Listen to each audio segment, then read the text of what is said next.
ओम नमो भगवते वासुदेवाय नमः। नमस्कार बंधुगण आपण मानक आम यूट्यूब चैनल को स्वागत।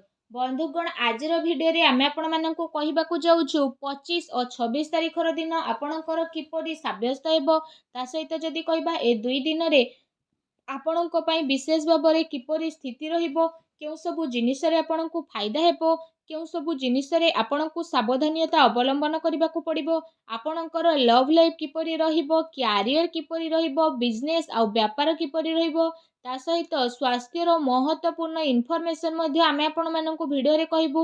ଆଉ ଏ ଭିଡ଼ିଓ ଶେଷରେ ଆମେ ଆପଣମାନଙ୍କୁ କିଛି ଉପାୟ ବିଷୟରେ ମଧ୍ୟ କହିବୁ, ଯାହାଦ୍ୱାରା ଆପଣ ଏ ଦୁଇ ଦିନକୁ ଆହୁରି ଅଧିକ ଶୁଭ ଓ ମଙ୍ଗଳଦାୟକ ସାବ୍ୟସ୍ତ କରିପାରିବେ।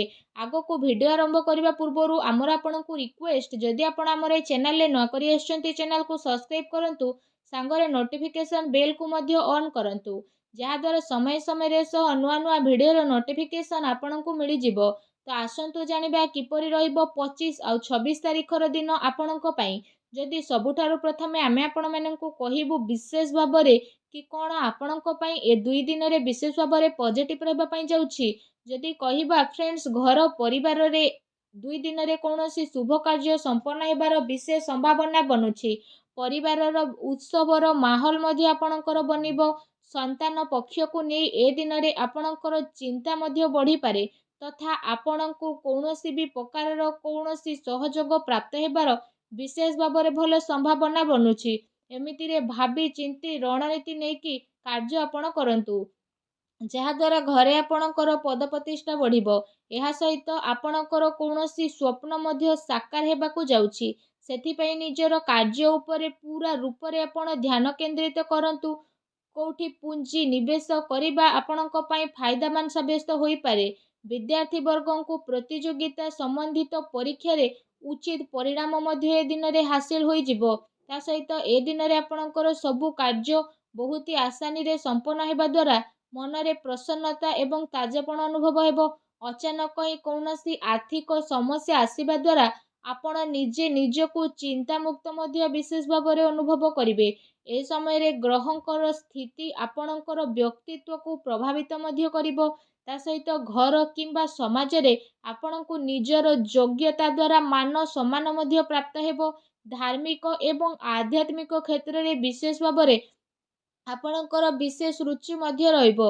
ଏସବୁ କାରଣରୁ ଆପଣଙ୍କର ଭାବନା ବହୁତ ଅଧିକ ସକାରାତ୍ମକ ଏବଂ ସନ୍ତୁଳିତ ମଧ୍ୟ ବନି ରହିବ।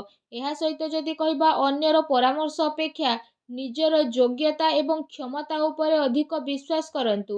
ଏ ଦିନ ଆପଣ ସମସ୍ତଙ୍କର ସ୍ୱପ୍ନ ଆଉ ମହତ୍ତ୍ୱ ଆକାଂକ୍ଷାକୁ ପୂରା କରିବାର ଦିନ ଅଟେ। ପୁରା ମନୋବଳ ଦ୍ୱାରା ନିଜର କାର୍ଯ୍ୟ ପ୍ରତି ଆପଣ ଏ ଦିନ ସମର୍ପିତ ରୁହନ୍ତୁ। ଏହା ସହିତ ପ୍ରପର୍ଟି ସମ୍ବନ୍ଧିତ ଅଟକି ଥିବା କାର୍ଯ୍ୟ ବିଶେଷ ଭାବରେ ଆପଣଙ୍କର ପୂରଣ ହେବ। ସେଥିପାଇଁ ନିଜର ଧ୍ୟାନ ଏସବୁରେ କେନ୍ଦ୍ରିତ କରନ୍ତୁ। ପଇସା ସମ୍ବନ୍ଧିତ ନିବେଶ ପାଇଁ ମଧ୍ୟ ଏ ଦିନ ଆପଣଙ୍କର ବହୁତ ଉତ୍ତମ ଭରା ରହିବ। ଆସନ୍ତୁ ଜାଣିବା ଏ ଦିନରେ ଆପଣଙ୍କ ପାଇଁ କ'ଣ ନେଗେଟିଭ୍ ରହିବ। ଅନାବଶ୍ୟକ କୌଣସି ବି ପ୍ରକାରର ବିବାଦ ଆପଣଙ୍କର ଉତ୍ପନ୍ନ ହେବାର ବିଶେଷ ଭାବରେ ସମ୍ଭାବନା ବନୁଛି। କୌଣସି ଅନ୍ୟ ବ୍ୟକ୍ତିଙ୍କ ଦ୍ୱାରା ଘରେ ଆପଣଙ୍କର ଚିନ୍ତାର ମାହୋଲ ମଧ୍ୟ ଦେଖିବାକୁ ମିଳିବ। ଧନ ଅଚଳ ସମ୍ପତ୍ତିକୁ ନେଇକି ବିବାଦ ଉତ୍ପନ୍ନ ହେବାର ବିଶେଷ ଭାବରେ ସମ୍ଭାବନା ବନୁଛି। ତା ସହିତ ଉତ୍ଥାନ ପତନ ଉତ୍ପନ୍ନ ହେବାର ବିଶେଷ ଭାବରେ ସମ୍ଭାବନା ରହିଛି। ତ ସେ ସବୁ ଆପଣ ବିଶେଷ ଭାବରେ ଦୂରେଇକି ରହିବା ପାଇଁ ଚେଷ୍ଟା କରିବେ। ଏହା ଆପଣଙ୍କ ପାଇଁ ବହୁତ ଭଲ ରହିବ। କେବେ କେବେ ଯଦି କହିବା ଅଳସ୍ୱାମୀ କାରଣରୁ ଆପଣଙ୍କ କାର୍ଯ୍ୟରେ ରୋକାବଟ ମଧ୍ୟ ଆସିପାରେ, ତେଣୁ ଧ୍ୟାନ ରଖନ୍ତୁ କି ଟିକେ ଭୁଲ ବୁଝାମଣା ଆପଣଙ୍କର ଲକ୍ଷ୍ୟ ଠାରୁ ଭଟକେଇ ମଧ୍ୟ ପାରେ। କୌଣସି ପ୍ରକାରର ଦ୍ୱିବିଧା ସ୍ଥିତିରେ କୌଣସି ଅନୁଭବୀ ବ୍ୟକ୍ତିର ପରାମର୍ଶ ଆପଣଙ୍କ ପାଇଁ ଫାଇଦାମାନ ରହିବ। ଏହା ସହିତ ଆପଣଙ୍କୁ ଗୋଟେ କଥାର ବିଶେଷ ରୂପରେ ଏହା ଧ୍ୟାନ ରଖିବାର ରହିଛି କି କେତେଥର କଠୋର ବାଣୀ ଦ୍ୱାରା ଆପଣ କିଛି ଲୋକଙ୍କ ଭିତରେ ଭୁଲ ବୁଝାମଣା ମଧ୍ୟ ଉତ୍ପନ୍ନ ହୋଇପାରେ।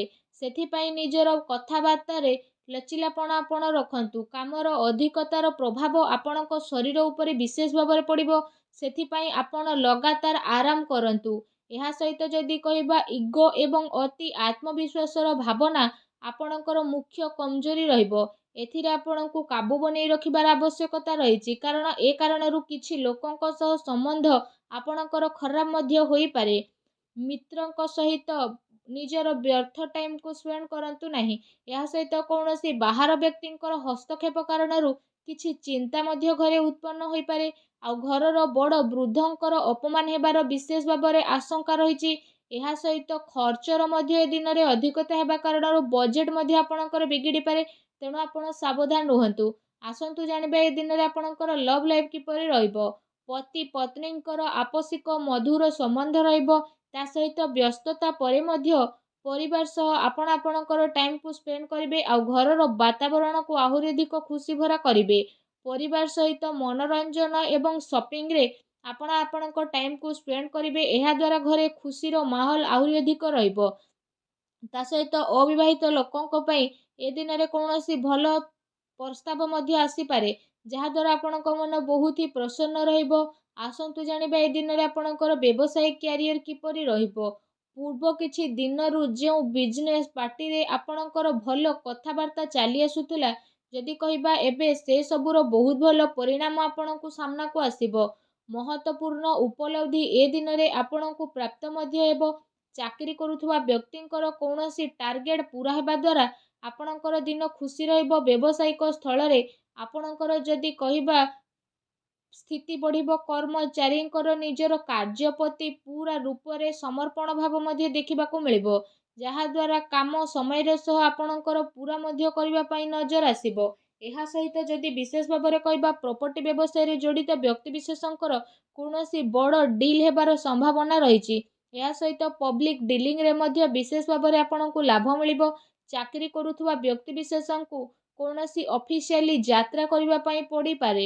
ମିଡ଼ିଆ ତଥା ମାର୍କେଟିଂ ସମ୍ବନ୍ଧିତ ବ୍ୟବସାୟ ଜଡ଼ିତ ବ୍ୟକ୍ତିବିଶେଷମାନେ ଏ ଦିନରେ କୌଣସି ମହତ୍ତ୍ୱପୂର୍ଣ୍ଣ ଉପଲବ୍ଧି ମଧ୍ୟ ହାସିଲ କରିବେ। ସେଥିପାଇଁ ନିଜର ସମ୍ପର୍କ ସୂତ୍ରଙ୍କ ସହ ଅଧିକରୁ ଅଧିକ ଟାଇମ୍କୁ ବ୍ୟତୀତ କରନ୍ତୁ। ଏହା ସହିତ ଏ ଦିନରେ ଆପଣଙ୍କୁ କାର୍ଯ୍ୟକ୍ଷେତ୍ରରେ ପରିଶ୍ରମର ଅନୁରୂପ ଉଚିତ ପରିଣାମ ମଧ୍ୟ ହାସିଲ ହେବ, ଯାହାଦ୍ୱାରା ଆପଣଙ୍କର ମନ ମଧ୍ୟ ବହୁତ ଅଧିକ ପ୍ରସନ୍ନ ରହିବ। ଆସନ୍ତୁ ଜାଣିବା ଏ 2 ଦିନରେ ଆପଣଙ୍କ ସ୍ୱାସ୍ଥ୍ୟ କିପରି ରହିବ। ଏ ଦିନରେ ଆପଣଙ୍କୁ କୌଣସି ସମୟରେ ଥକାପଣ ଏବଂ କମଜୋରି ମଧ୍ୟ ଅନୁଭବ ହୋଇପାରେ। ଏଥିପାଇଁ ଆପଣ ନିଜର ଖାଦ୍ୟପେୟ ଉପରେ ବିଶେଷ ରୂପରେ ଧ୍ୟାନ ରଖନ୍ତୁ। ତା ସହିତ ଆପଣ ଆୟୁର୍ବେଦିକ ଜିନିଷର ଅଧିକ ସେବନ କରନ୍ତୁ। ଏହା ଆପଣଙ୍କ ପାଇଁ ବହୁତ ହି ଭଲ ରହିବ। ଏହା ସହିତ ନିଜ ସ୍ୱାସ୍ଥ୍ୟକୁ ଆହୁରି ଅଧିକ ଭଲ ରଖିବା ପାଇଁ ଆପଣ ପ୍ରତ୍ୟେକ ଦିନ ଯୋଗ କରନ୍ତୁ, ବ୍ୟାୟାମ କରନ୍ତୁ, ସୁସ୍ଥ ରୁହନ୍ତୁ। ଆସନ୍ତୁ ଜାଣିବା ଏ ଦିନରେ ଆପଣଙ୍କ ପାଇଁ କ'ଣ ବିଶେଷ ଉପାୟ ରହିଛି। ଏ ଦିନରେ ଆପଣ ସ୍ନାନ ଆଦି ବିଶେଷ ଭାବରେ କରିସାରିବା ପରେ ଭଗବାନ ଶ୍ରୀରାମଙ୍କ ମନ୍ଦିରକୁ ଯାଆନ୍ତୁ ଏବଂ ସେଠି ଡାହାଣ ହାତର ଆଙ୍ଗୁଠିରେ ଭଗବାନ ହନୁମାନଙ୍କର ମୁଣ୍ଡରେ ସିନ୍ଦୁର ଲଗାନ୍ତୁ। ଆଉ ସୀତା ମାତାଙ୍କ ଚରଣରେ ଲଗାନ୍ତୁ ଏବଂ ନିଜର ମନୋକାମନାକୁ ମାଗନ୍ତୁ। ଏପରି କରିବା ଦ୍ୱାରା ଭଗବାନ ବଜରଙ୍ଗବାଲି ବହୁତ ଶୀଘ୍ର ପ୍ରସନ୍ନ ହେବେ। ଆଉ ଆପଣଙ୍କର ସମସ୍ତ କଷ୍ଟକୁ ଦୂର କରିବେ ଏବଂ ଆପଣଙ୍କର ସବୁ ମନୋକାମନାକୁ ମଧ୍ୟ ପୂରଣ କରିବେ। ଏ ପ୍ରକାରରେ ଉପାୟକୁ ଆପଣ ଅବଶ୍ୟ କରନ୍ତୁ। ଆପଣଙ୍କୁ ଅବଶ୍ୟ ହିଁ ଲାଭର ପ୍ରାପ୍ତି ହେବ। ଭଗବାନ ବଜରଙ୍ଗବାଲିଙ୍କ ଆଶୀର୍ବାଦ ଆପଣଙ୍କୁ ପ୍ରାପ୍ତ ହେଉ। ସଚ୍ଚା ଦିଲରେ କମେଣ୍ଟ ବକ୍ସରେ ଜୟ ବଜରଙ୍ଗବାଲି ଅବଶ୍ୟ ଲେଖନ୍ତୁ ଓ ଭିଡ଼ିଓକୁ ଲାଇକ୍ କରିବା ପାଇଁ ଆଦୌ ବି ଆପଣ ଭୁଲନ୍ତୁ ନାହିଁ। ଧନ୍ୟବାଦ।